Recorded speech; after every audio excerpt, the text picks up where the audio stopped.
If you're brand new to foreclosure auctions, here's exactly what I would do if I was getting my first start today. And if you're brand new here, make sure you subscribe so you don't miss out on learning from our experience of going to thousands of foreclosure auctions and buying hundreds of houses this way.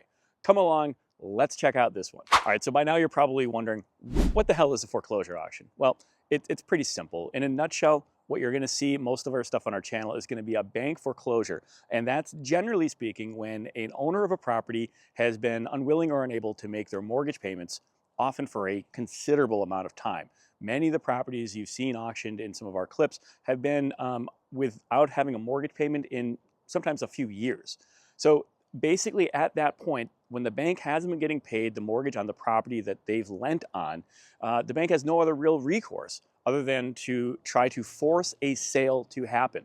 And so that's what an auction ends up being, is a public sale being forced by the bank for the house to be liquidated for whatever the market will pay for it. So you see a lot of those on our channel, and why you do that is because it's an amazing opportunity for somebody to buy perhaps their first home or their first investment property, or maybe their 15th investment property if you're a real pro and you've been subscribing for quite a while.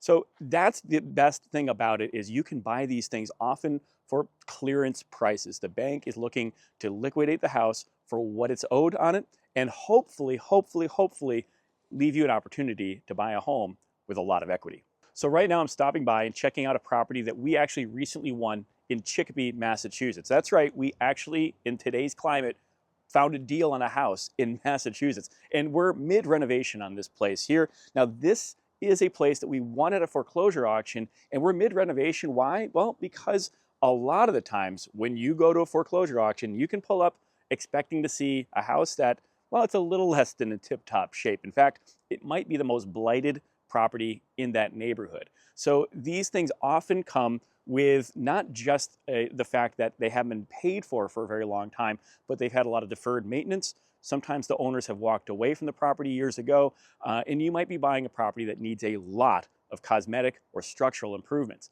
That's why it's really important to start doing your due diligence as early as possible so you can come up with a winning bidding strategy. So when you're getting set up for the auction, there's a few things you're going to need to know. First of all, don't show up empty-handed. You don't necessarily have to bring a bag full of money, but generally speaking, you're going to need to register to bid for these auctions and provide a deposit of some sort. Most of the auctions that you've seen on our channel, if you've been subscribing for a while, have been $5,000 deposit checks that are required to bring. The next thing you're going to want to figure out is you're going to want to look at the house. You're going to want to scope it out as much as you can and do your due diligence. You want to figure out what's wrong with the place and how much it's going to take to bring that house from this current state that it's in up into repaired or rehabbed value pricing. So you want to figure out your rehab budget. Now, unfortunately, what really sucks at that is you don't get to go see I did have a leaf in my hair. I got a leaf free. Didn't cost me anything. Comes with the property. Jealous. All right. Remember, most of the time with these properties at these auctions, you're bidding on a mystery box. That means you don't get inside, you didn't get a private tour of the place or time to do an inspection. You're having to get creative to figure out how much you're going to need to spend on this place without really knowing and seeing all of it. That might be great ideas like getting a drone to fly up so you can get a better view of the rooftop or see the backyard if it's not accessible through a gated or fenced off area. These are really going to be things that will give you an advantage over some of the other bidders. And once you've done all that, and once you've finally got your ARV, your rehab budget, and you're coming up with your maximum allowable bid, you got to keep a good head on your shoulders. You got to make sure you're not going to get too fired up with the competition, because I'll tell you, I see people getting upset with other bidders. They bid higher than the next person because they want to knock this guy out. They want to get this house over somebody else that has a bid in for it, and they end up bidding more than they probably should. And it might feel great at the second, but they're going to regret it later when they realize they don't have, you know, the cost of ownership that they really should have to make that deal successful when they go to flip it, hold it, refinance it, or rent it. These are going to be things that are going to hurt them later, and you can avoid now by just keeping a level head about it, not getting emotional, have fun with the bidding process, maybe talk with the other bidders ahead of time, maybe plant a couple of seeds about, well, did I just see a ghost in the window? Is this place haunted? I think this was an ancient burial site. I don't know, get creative, have some fun with it. But remember, this isn't something you need to be emotional about, and you don't necessarily need to screw the other bidders. It's just a pro tip, a little bit of fun. Entertain yourself while you're out there doing it. I don't know. But that's some of the key things that most people make a mistake of. It's getting emotional not doing their due diligence properly, and really getting a good view as much of the property as they can, and not having a good, proper bidding process. And I know what you're thinking. Look at this little slice of heaven of a house we bid on right here. Why would we have bought basically a tear down dump of a property like this? Well, because it only looks bad at the moment. It's going to look great when we are finished with it. And we knew that this was part of the job, so we factored in for this renovation. And that's one of the things a lot of people on our channel get to see but don't really get to fully understand, is that we're buying something we know needs work. That's why we're getting an amazing deal on it, because we're going to spend maybe $10,000 on something, but we got it for $20,000 less than it cost. So we're going to make money by doing the renovation work. It's a great way to do it. Unfortunately, you have to believe in yourself a little bit to do this, and you have to have a great team around you to be able to pull this off. Maybe you're planning to do the work yourself. Maybe you're going to hire out a contractor to do it. Here, they don't even let me paint stuff because I'm sure I would injure somebody somehow. I mean, it's just that bad. So it's important to have a great team and resources to get the job done, or whatever needs to come your way. All right, if you thought the outside of this property looked beautiful and charming, welcome to the inside of our crib.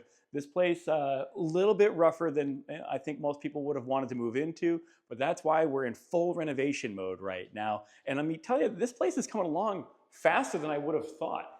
If you've been watching it on our channel and you're a subscriber that saw us actually buy this property, it's like it's not even the same place in here, let me tell you. So one of the great things about that is, as rehab gets into full swing, all sorts of stuff happens very, very quickly. And my favorite thing is to show people how this process plays out. But unfortunately, some of the mistakes you could make in not doing your due diligence properly don't just end with the renovation. They could be something as simple as researching the property before you've even stepped foot at the foreclosure auction. And one of the biggest things that I found people make as a mistake is not knowing if the city taxes have been paid or have a huge outstanding balance. So imagine, had you bid at the auction, you did your due diligence, everything was great, and you had a winning bid of $100,000, and that was at your maximum bid. Imagine finding out later that day that there were $25,000 in unpaid taxes that you need to pay in order to close on that property, meaning you're turning your acquisition price from $100,000 to $125,000. That can be a devastating discovery for you and one of your worst mistakes. Speaking of mistakes, one of our more common mistakes that we made early on was having a very flawed strategy. And in fact, we would not stick to our regular decided maximum bid before we went to the auction. In fact, if we went to more than one auction that day or that week and we had a great deal, maybe we had a maximum bid of $100,000 and we snagged a property for $75,000, what we would do is later at the next auction, we would give ourselves a buffer of an additional $25,000 on the next one. So if the next auction, our maximum bid was $100,000, we would actually pay up to $125,000, thinking that the idea would be that they would average themselves out.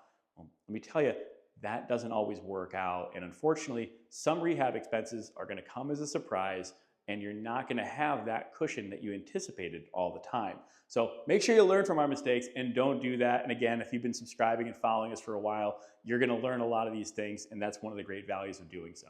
So there you have it, a glimpse into one of our properties that we bought at foreclosure auction because frankly, we have a ton of experience in doing this. And this is a perfect example about how learning this process and understanding these concepts is a great reason for you to buy our book, Foreclosures Unlocked, so you can have the knowledge that we've shared with you to give you your best shot at success. Stick around, follow our channel, and make sure you pick up a copy of Foreclosures Unlocked, now available.